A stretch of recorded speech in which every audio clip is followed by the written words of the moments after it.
السلام عليكم ورحمة الله تعالى وبركاته. نتمنى تكونوا كامل بخير وعلى خير ان شاء الله. وصفتنا اليوم موس وشوكولا نوار. خيرت لكم وصفة سهلة واللي ما فيهاش بزاف لي زانغريديون، ان شاء الله تعجبكم ونجربوها.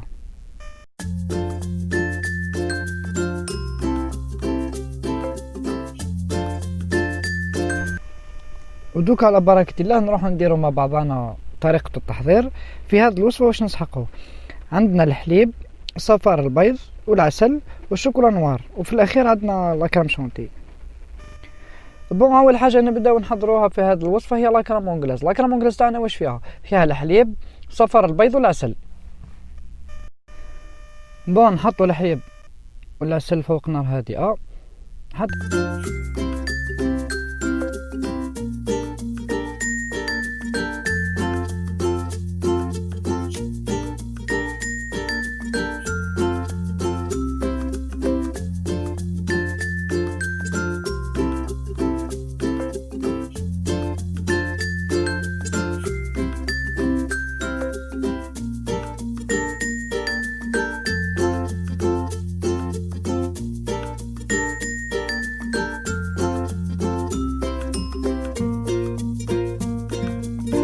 يسخن الحليب. كي يسخن الحليب نصبو نصف الكميه فوق الصفار، نحركو بيان ونعاودو نرجعو.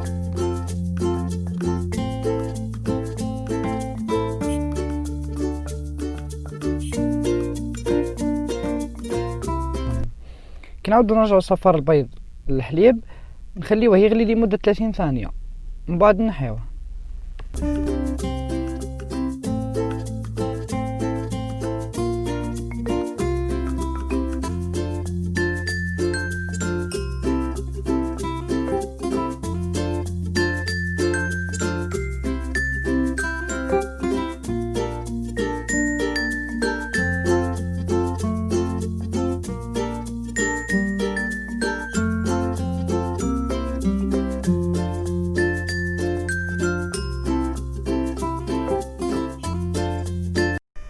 نحطوه فوق الشوكولا تاعنا حتى تذوب، نبقاو نحركو بيان.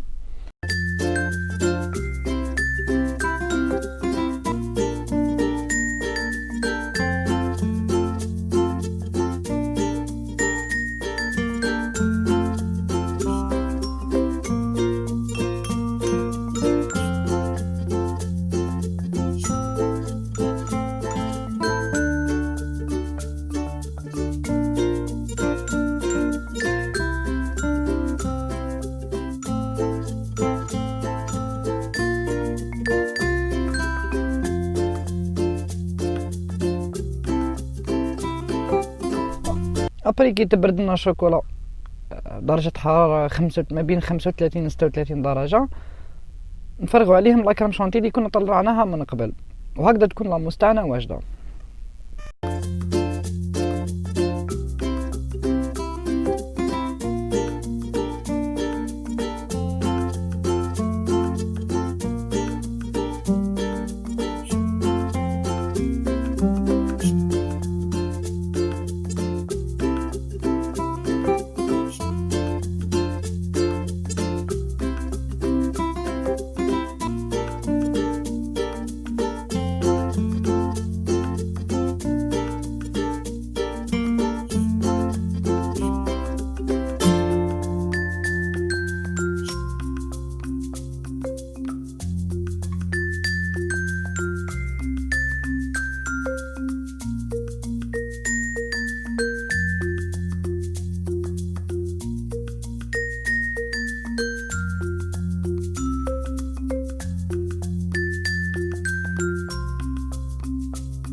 بون دوكا وصلنا لا فينيسيون تاع الوصفه تاعنا.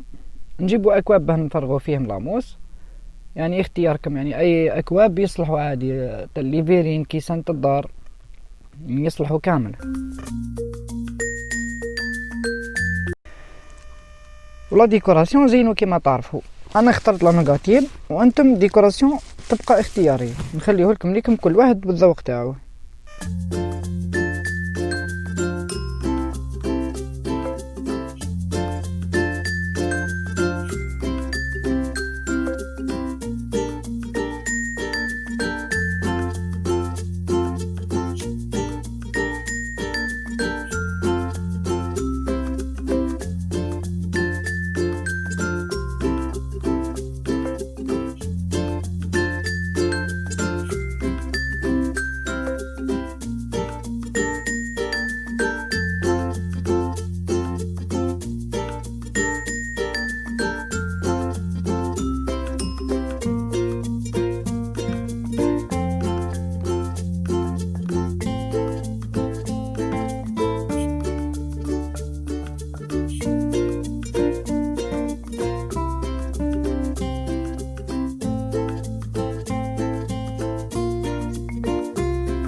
هذه هي ان شاء الله تكون وصفتي اليوم عجبتكم. نتلاقاو في فيديو وصفات جديدة ان شاء الله. تهلاو في رواحكم والى الملتقى. السلام عليكم.